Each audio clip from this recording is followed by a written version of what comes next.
Hello friends, welcome to study कर। मैं हूं आपका दोस्त प्रभाकर। एक नए दिन के साथ फिर से आपका स्वागत है स्टडी कर पर।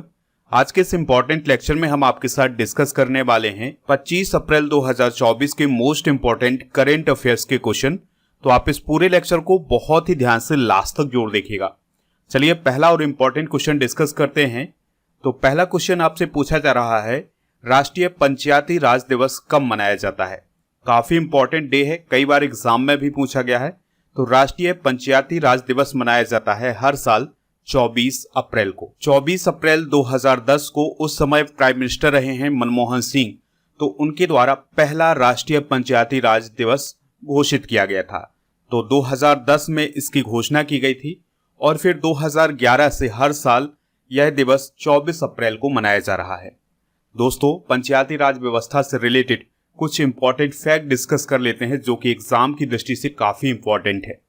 अगर आपसे पूछा जाए 73वां संविधान संशोधन किससे संबंधित है, तो आपको आंसर देना है इसका पंचायती राज व्यवस्था से। तो भारतीय संविधान का जो 73वां संविधान संशोधन हुआ था 1992 में, तो यह पंचायती राज व्यवस्था से संबंधित था। 73वां संविधान संशोधन अधिनियम कब लागू हुआ था, तो 24 अप्रैल 1993 को। तो 24 अप्रैल 1993 को 73वां संविधान संशोधन अधिनियम लागू हुआ था, इसलिए 24 अप्रैल को पंचायती राज दिवस मनाया जाता है। दोस्तों, 73वें संविधान संशोधन 1992 के द्वारा क्या क्या बदलाव हुए थे हमारे संविधान में, तो हमारे संविधान में एक नया भाग बना था और वो भाग था भाग 9। तो आपसे क्वेश्चन पूछा जा सकता है 73वें संविधान संशोधन अधिनियम के तहत भारतीय संविधान में कौन सा भाग जोड़ा गया था, तो वो है भाग 9। और दोस्तों, इस भाग में कितने अनुच्छेद थे, तो अनुच्छेद थे इसमें 16, यानी कि 16 अनुच्छेद इसमें जोड़े गए थे, जो कि अनुच्छेद 243 से 243 ओ तक थे। और भारतीय संविधान में एक अनुसूची भी जोड़ी गई थी, वो थी 11वीं अनुसूची। तो अगर आपसे पूछा जाए 73वें संविधान संशोधन अधिनियम के तहत कौन सी अनुसूची जोड़ी गई थी, तो 11वीं अनुसूची जोड़ी गई थी और यह पंचायती राज से संबंधित अनुसूची है। दोस्तों, भारतीय संविधान के भाग 4 के तहत जो अनुच्छेद 40 है, उसमें ग्राम पंचायत के संगठन का वर्णन किया गया है। दोस्तों, पंचायती राज व्यवस्था से रिलेटेड एक महत्वपूर्ण समिति है जिसे बलवंत राय मेहता समिति बोला जाता है, जो कि 1957 में बनी थी। तो यह त्रिस्तरीय पंचायती राज व्यवस्था से संबंधित है, तो काफी इंपॉर्टेंट है। अगर आपसे पूछा जाए पंचायती राज व्यवस्था के 3 स्तर कौन कौन होते हैं, तो सबसे निचला स्तर होता है ग्राम पंचायत, और फिर दूसरा होता है पंचायत समिति, या इसे मध्यवर्ती स्तर, या फिर इसे दोस्तों जनपद पंचायत भी बोला जाता है, और सबसे ऊपर का स्तर होता है जिला परिषद, ठीक है, या जिला पंचायत। तो इस प्रकार से पंचायती राज व्यवस्था के 3 स्तर होते हैं। भारत में पंचायती राज का जनक किसे कहा जाता है, बलवंत राय मेहता को। भारत में स्थानीय स्वशासन का जनक किसे कहा जाता है, लॉर्ड रिपन को। भारत में पहली बार राजस्थान के नागौर जिले के बगधरी गांव में 2 अक्टूबर 1959 को पंचायती राज व्यवस्था लागू की गई थी। ये क्वेश्चन कई बार एग्जाम में पूछा गया है। 11 अक्टूबर 1959 को आंध्र प्रदेश में पंचायती राज का उद्घाटन किया गया था। आप इस पूरे लेक्चर को बहुत ही ध्यान से लास्ट तक देखिएगा। लास्ट में आपसे क्वेश्चन पूछा जाएगा जिसका आंसर आपको कमेंट बॉक्स में देना है। दोस्तों, अगर आप चैनल पर पहली बार आए हैं तो सब्सक्राइब कर लें, बेल आइकन भी दबा लें, जिससे आपको समय पर सबसे पहले नोटिफिकेशन मिल सकेगा। आप हमारे व्हाट्सएप चैनल को ज्वाइन कर सकते हैं, उसका लिंक डिस्क्रिप्शन बॉक्स में दिया गया है। इसके अलावा आप हमारे टेलीग्राम चैनल को भी ज्वाइन कर लीजिएगा। आपको टेलीग्राम पर जाना है और स्टडी कर ऑफिशियल सर्च करना है, तो वहां पर आपको हमारा चैनल मिल जाएगा। उससे ऐड हो जाना है तो आपको पीडीएफ और जो और इम्पोर्टेंट नोटिफिकेशन है वो आपको वहां पर मिल जाएंगे। आप हमारे ऐप को भी डाउनलोड कर लीजिएगा, इसका लिंक डिस्क्रिप्शन बॉक्स में दिया गया है। ऐप पर आपको paid course, e book, test series, PDF, daily quiz, ये सभी मिल जाएगा। मंथली करंट अफेयर्स और ईयरली करंट अफेयर्स की ई बुक आपको हिंदी और इंग्लिश दोनों मीडियम में मिल जाएगी ऐप पर, तो ऐप को जरूर डाउनलोड करें। अगला क्वेश्चन आपसे पूछा जा रहा है, डेटा ट्रैफिक के मामले में दुनिया का सबसे बड़ा मोबाइल ऑपरेटर कौन बना है। तो डेटा ट्रैफिक के मामले में दुनिया का सबसे बड़ा मोबाइल ऑपरेटर बना है रिलायंस जियो। तो मुकेश अंबानी का जो रिलायंस जियो है वो डेटा ट्रैफिक के मामले में दुनिया का सबसे बड़ा मोबाइल ऑपरेटर बना है, और उसने चाइना को पीछे छोड़ दिया है, यानी कि जो चाइना की कंपनी थी उनको उसने पीछे छोड़ दिया है। दोस्तों, जियो नेटवर्क पर जो कुल ट्रैफिक है वो है 40.9 एक्साबाइट और जियो के पास 481.8 मिलियन ग्राहक हैं। तो ये पॉइंट भी आप नोट कर सकते हैं। दोस्तों ये डेटा ट्रैफिक क्या होता है इसको समझ लेते हैं। तो किसी निश्चित समय पर नेटवर्क पर स्थानांतरित होने वाले डेटा की मात्रा को डेटा ट्रैफिक कहा जाता है। माना 1 मिनट में किसी नेटवर्क पर 1 GB डाटा स्थानांतरित होता है, ट्रांसफर होता है, तो वह उसका डेटा ट्रैफिक कहलाएगा। तो डेटा ट्रैफिक के मामले में दुनिया का सबसे बड़ा मोबाइल ऑपरेटर कौन बना है? रिलायंस जियो। दोस्तों यहां पर बात आई है जियो की, तो इसके बारे में कुछ बेसिक जानकारी डिस्कस कर लेते हैं। तो जियो एक भारतीय टेलीकॉम कंपनी है। हेडक्वार्टर इसका नवी मुंबई महाराष्ट्र में है। इसके फाउंडर हैं मुकेश अंबानी और इसके वर्तमान में अध्यक्ष कौन है? आकाश अंबानी। चलिए दोस्तों कुछ और इंपॉर्टेंट इंडेक्स डिस्कस कर लेते हैं और रिपोर्ट डिस्कस करते हैं। तो अभी हाल ही में जनसंख्या के मामले में एक रिपोर्ट जारी की गई थी UNFPA के द्वारा। तो इस रिपोर्ट के अनुसार भारत की जनसंख्या कितनी बताई गई है? 144 करोड़। और दुनिया का सबसे अधिक आबादी वाला देश कौन बना है? भारत। और UNFPA रिपोर्ट के अनुसार चीन की जो जनसंख्या है वो है 142.5 करोड़।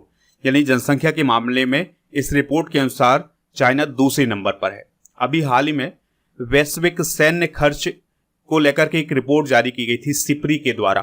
तो उसमें भारत चौथे स्थान पर है और वैश्विक सैन्य खर्च के मामले में पहले स्थान पर कौन है? America. QS world university ranking अभी हाल ही में जारी की गई थी। तो इसमें JNU यानी जवाहरलाल नेहरू यूनिवर्सिटी का स्थान कौन सा है? 20वां। वर्ल्ड साइबर क्राइम इंडेक्स 2024 को कुछ समय पहले लॉन्च किया गया था। तो इसमें भारत का स्थान कौन सा है? 10वां। और पहला स्थान किसका है? रसिया का। हुरुन ग्लोबल यूनिकॉर्न इंडेक्स 2024 को कुछ समय पहले रिलीज किया गया था। तो इसमें भारत का तीसरा स्थान है और भारत में 67 यूनिकॉर्न है और पहला स्थान अमेरिका का है। यहाँ पर 703 यूनिकॉर्न है। तो ये हुरुन ग्लोबल यूनिकॉर्न इंडेक्स आपको नोट कर लेना है। कुछ समय पहले दोस्तों तेंदुआ रिपोर्ट 2024 को जारी किया गया था पर्यावरण मंत्रालय के द्वारा। पर्यावरण मंत्री कौन है ये भी आप याद रखिएगा, भूपेंद्र यादव जी हैं।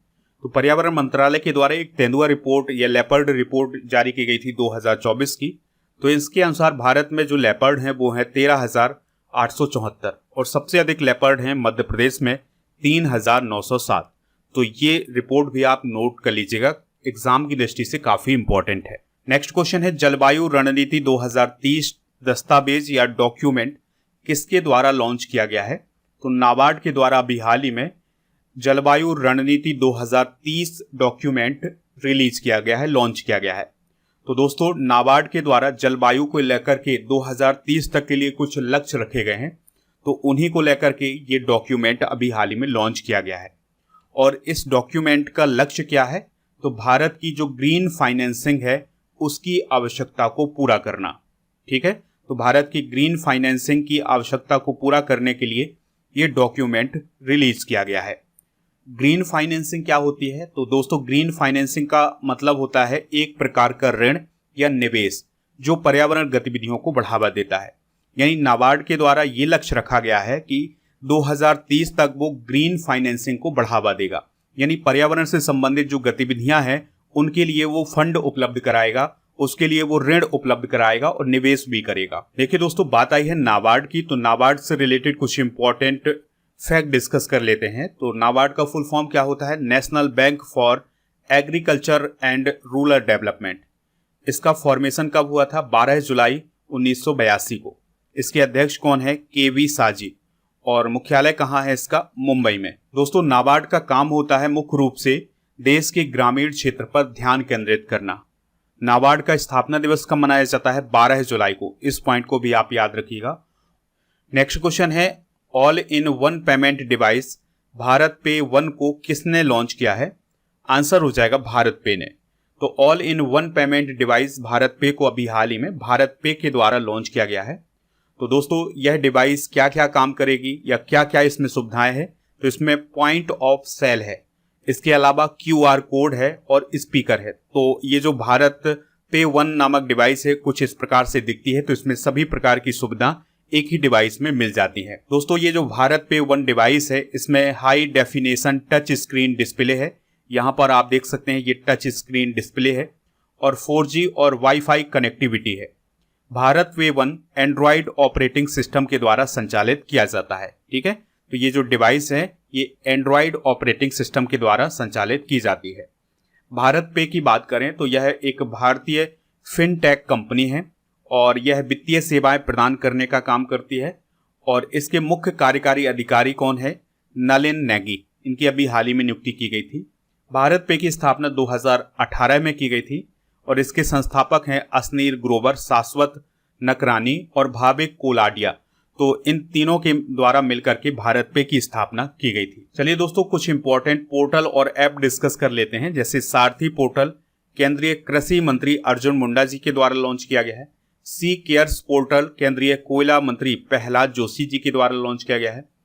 और चौपाल ऐप संदीप बंसल के द्वारा लॉन्च किया गया है और यह भोजपुरी का पहला OTT ऐप है। अनुवादनी ऐप केंद्र सरकार के द्वारा लॉन्च किया गया है। Money to India app ICICI bank के द्वारा लॉन्च किया गया है। संभव ऐप इंडियन आर्मी के द्वारा। पाट मित्रों ऐप वस्त्र मंत्रालय के द्वारा। मेरा युवा भारत नरेंद्र मोदी जी के द्वारा। और रोजगार प्रयाग पोर्टल उत्तराखंड की सरकार के द्वारा लॉन्च किया गया है। नेक्स्ट क्वेश्चन है, अंतरिक्ष विज्ञान के क्षेत्र में आर्यभट्ट पुरस्कार किसे प्रदान किया गया है? काफी इंपॉर्टेंट क्वेश्चन है। आंसर हो जाएगा डॉक्टर सुब्बाराव पाबुलुरी को। तो दोस्तों, डॉक्टर सुब्बाराव की अगर हम बात करें तो वो अनंत टेक्नोलॉजीज के संस्थापक हैं और उन्हें भारतीय अंतरिक्ष कार्यक्रम का खासा अनुभव है, 40 वर्षों का अनुभव है। तो उन्हें 2024 में आर्यभट्ट पुरस्कार से सम्मानित किया गया है। दोस्तों, डॉक्टर सुब्बाराव एक उद्यमी और प्रौद्योगिकीविद हैं। उन्होंने 1993 में अनंत टेक्नोलॉजीज लिमिटेड की स्थापना की थी। तो ये काफी इंपॉर्टेंट है। ये दोस्तों, आर्यभट्ट पुरस्कार के बारे में बेसिक जानकारी डिस्कस कर लेते हैं।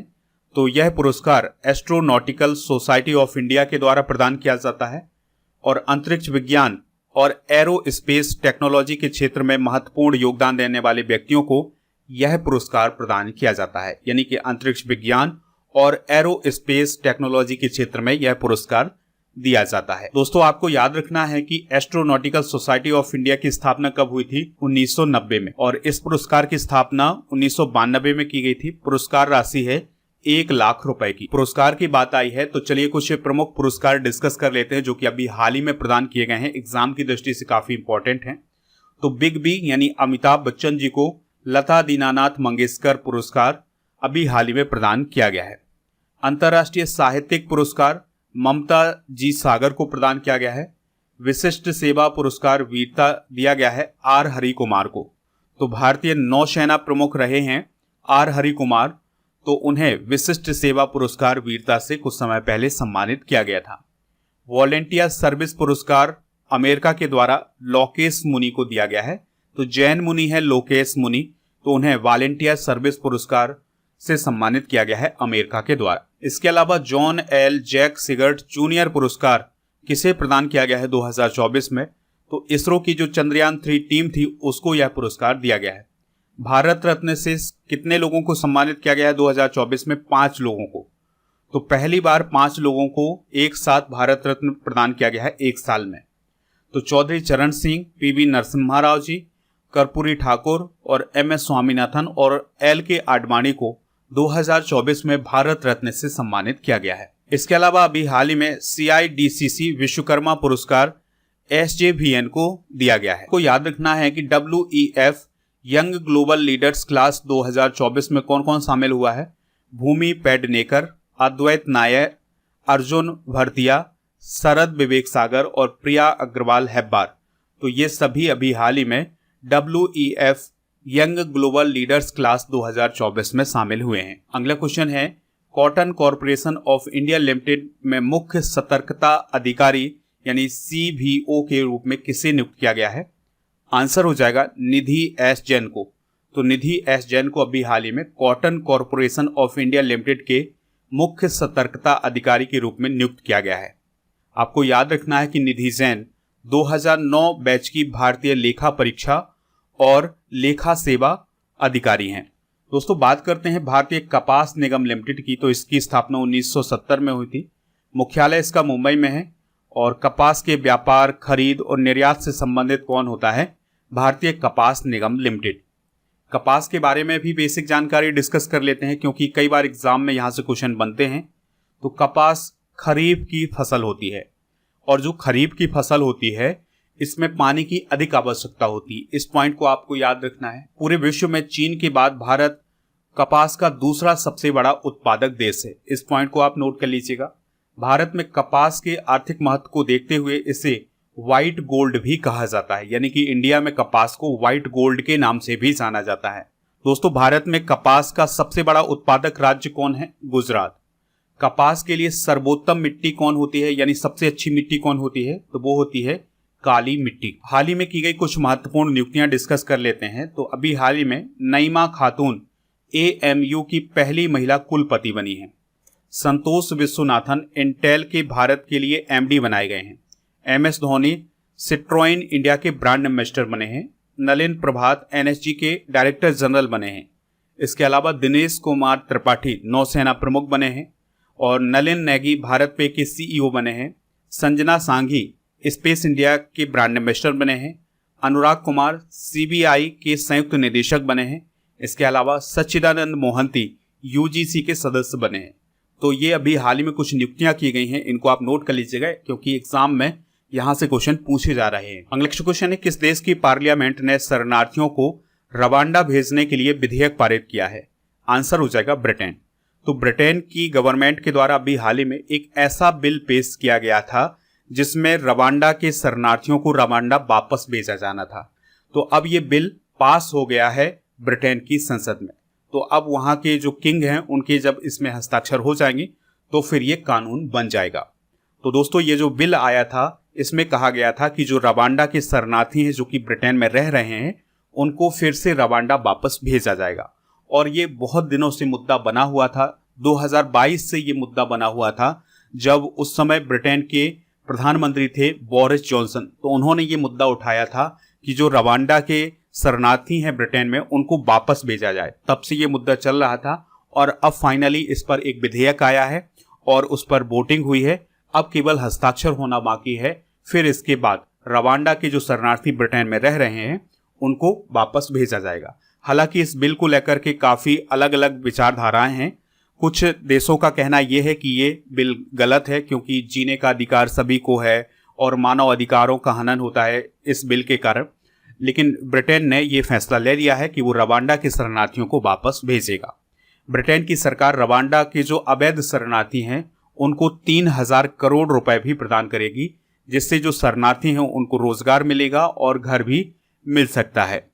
रवांडा की बात आई है तो यह अफ्रीका कॉन्टिनेंट में है। कैपिटल इसकी किगाली है। राष्ट्रपति हैं पॉल कागामे और प्रधानमंत्री हैं एटोर्ड गनीरेंटे और यहाँ की करेंसी है रवांडा। नेक्स्ट क्वेश्चन है, खोंगजोम दिवस किस राज्य में मनाया गया है? तो मणिपुर में अभी हाल ही में खोंगजोम दिवस मनाया गया है। तो हर साल 23 अप्रैल को मणिपुर में खोंगजोम दिवस मनाया जाता है। 1891 में एंग्लो मणिपुरी युद्ध हुआ था, यानी अंग्रेजों और मणिपुर के लोगों के बीच युद्ध हुआ था। इसे खोंगजोम युद्ध कहा जाता है।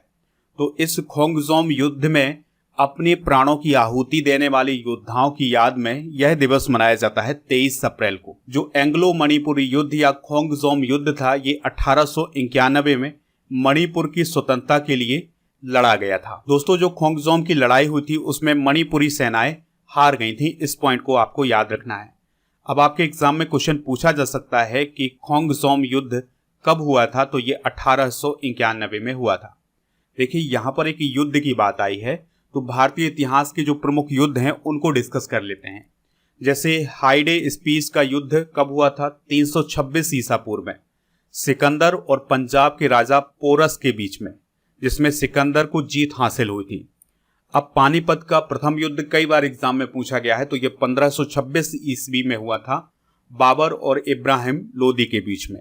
तराइन का प्रथम युद्ध हुआ था 1191 ईस्वी में मोहम्मद गौरी और पृथ्वीराज चौहान के बीच में, जिसमें पृथ्वीराज चौहान ने विजय हासिल की थी। और फिर जो तराइन का द्वितीय युद्ध था ये 1192 में हुआ था, जिसमें मोहम्मद गौरी ने जीत हासिल की थी पृथ्वीराज चौहान से। पानीपत का द्वितीय युद्ध हुआ था 1556 ईस्वी में अकबर और हेमू के बीच में। घाघरा का युद्ध कब हुआ था? 1529 में। इसमें बाबर ने महमूद लोदी के नेतृत्व में अफगानों को हराया था। हल्दी घाटी का युद्ध कब हुआ था? 1576 ईस्वी में। इसमें अकबर और राणा प्रताप के बीच में युद्ध हुआ था, जिसमें राणा प्रताप की हार हुई थी। इस प्रकार से आपको याद रखना है कि हल्दी घाटी का युद्ध 1576 ईस्वी में हुआ था। दोस्तों, पानीपत का तृतीय युद्ध कब हुआ था? 1761 में, अहमद शाह अब्दाली और मराठों के बीच में। अब भारत और पाकिस्तान के बीच में 1965 में एक युद्ध हुआ था, फिर एक युद्ध हुआ था 1971 में भारत पाकिस्तान के बीच में, और आपको याद रखना है कि 1999 में भारत और पाकिस्तान के बीच में कारगिल युद्ध हुआ था। अच्छा, भारत और चाइना के बीच में कब युद्ध हुआ था? 1962 में। तो चीनी सेना के द्वारा भारत के सीमा क्षेत्र पर आक्रमण किया गया था 1962 में।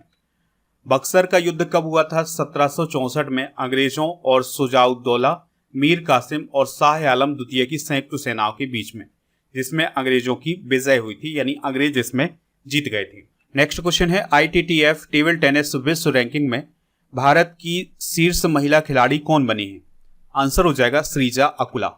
तो दोस्तों, अभी हाल ही में ITTF टेबल टेनिस विश्व रैंकिंग जारी की गई है और इसमें श्रीजा अकुला ने पूरे विश्व रैंकिंग में 38वां स्थान हासिल किया है और वो भारत में नंबर 1 टेबल टेनिस खिलाड़ी बन गए हैं। उन्होंने मनिका बत्रा को भी पीछे छोड़ दिया है। देखिए, यहाँ पर बात आई है ITTF की, तो यह टेबल टेनिस से रिलेटेड एक संस्था है, यानी एक प्रकार की गवर्निंग बॉडी है। इसकी स्थापना 1926 में की गई थी। लॉजेन, स्विट्जरलैंड में इसका मुख्यालय है। इसके सदस्य हैं 227 और इसके अध्यक्ष हैं पेट्रा सॉर्लिंग। नेक्स्ट क्वेश्चन है, भारत की सबसे बड़ी जलवायु घड़ी का अनावरण कहाँ किया गया है? आंसर हो जाएगा CSIR हेडक्वार्टर में। तो दिल्ली में जो CSIR का हेडक्वार्टर है, वहां पर अभी हाल ही में भारत की सबसे बड़ी जलवायु घड़ी का अनावरण किया गया है और इसका उद्देश्य है जलवायु परिवर्तन जागरूकता को बढ़ावा देना। बात आई है यहाँ पर CSIR की, तो CSIR को हम बोलते हैं council of scientific and industrial research. CSIR का हेडक्वार्टर कहाँ है? नई दिल्ली में। इसकी स्थापना 1942 में हुई थी और इसकी वर्तमान में महानिदेशक हैं N कैलेसेल्वी। ये थे आज के करंट अफेयर्स के क्वेश्चन। चलिए अब हम कल के करंट अफेयर्स के क्वेश्चन एक बार रिवाइज कर लेते हैं, फिर इसके बाद जनरल नॉलेज के पिटारे को डिस्कस करेंगे। लास्ट में पूछेंगे आपसे क्वेश्चन जिसका आंसर कमेंट बॉक्स में देना है। तो कल का पहला क्वेश्चन था, विश्व पुस्तक और कॉपीराइट दिवस 2024 कब मनाया गया है? 23 अप्रैल को। पहला अंतर्राष्ट्रीय इंद्रधनुष पर्यटन सम्मेलन कहाँ आयोजित हुआ है? काठमांडू, नेपाल में। प्रोफेसर नईमा खातून किस विश्वविद्यालय की पहली कुलपति नियुक्त हुई हैं? अलीगढ़ मुस्लिम विश्वविद्यालय की। सौरभ घोषाल ने संन्यास की घोषणा की है, वह किस खेल से रिलेटेड थे? स्क्वैश से। लॉरियस स्पोर्ट्स अवार्ड समारोह 2024 में वर्ष का सर्वश्रेष्ठ खिलाड़ी का पुरस्कार किसे प्रदान किया गया है? नोवाक जोकोविच को। किस देश में पहला हिंदी रेडियो प्रसारण शुरू हुआ है? कुवैत में। किस संस्थान के शोधकर्ताओं ने एक विशाल प्री हिस्टोरिक सांप के जीवाश्म की खोज की है? IIT Roorkee. 2024 T20 world cup के लिए भारत का कौन सा ब्रांड स्कॉटलैंड और आयरलैंड की क्रिकेट टीमों को प्रायोजित करेगा? नंदिनी। KISS ह्यूमैनिटेरियन अवार्ड 2021 से किसे सम्मानित किया गया है? रतन टाटा को। नेक्स्ट क्वेश्चन है, वित्त वर्ष 2023-24 में इलेक्ट्रॉनिक्स निर्यात में किस राज्य ने शीर्ष स्थान प्राप्त किया है? तमिलनाडु। दोस्तों, आज के जनरल नॉलेज के पिटारे में हम Indian Nobel prize winner discuss करते हैं, यानी कि वो व्यक्ति जिन्होंने नोबेल प्राइज प्राप्त किया है और उनका संबंध भारत से रहा है। तो पहला नोबेल प्राइज प्राप्त किया था रविन्द्रनाथ टैगोर ने लिटरेचर के क्षेत्र में 1913 में। फिर CV रमन ने फिजिक्स के क्षेत्र में 1930 में। हरगोविंद खुराना ने मेडिसिन के क्षेत्र में 1968 में। मदर टेरेसा ने पीस के क्षेत्र में 1989 में। C चंद्रशेखर के द्वारा फिजिक्स के क्षेत्र में 1983 में नोबेल प्राइज प्राप्त किया गया था। अमर्त्य सेन के द्वारा इकोनॉमिक्स में 1998 में और वेंकट रमन रामकृष्णन को केमिस्ट्री के क्षेत्र में 2009 में नोबेल प्राइज मिला था और कैलाश सत्यार्थी को पीस के क्षेत्र में 2014 में नोबेल प्राइज मिला था और अभिजीत बनर्जी को इकोनॉमिक्स के क्षेत्र में 2019 में नोबेल प्राइज मिला है। तो ये सभी पॉइंट आप नोट कर लीजिएगा। कल के करंट अफेयर्स में आपसे पूछा गया था कि सिखों के 10वें गुरु कौन है? तो आंसर है गुरु गोविंद सिंह। तो लगभग सभी लोगों ने इसका आंसर गुरु गोविंद सिंह जी बताया हुआ है। तो आज का जो क्वेश्चन आपसे पूछा जा रहा है वो है, जियो के संस्थापक कौन है? जो भी इसका राइट आंसर हो कमेंट बॉक्स में जरूर बताएं, हमें इंतजार रहेगा आपके आंसर।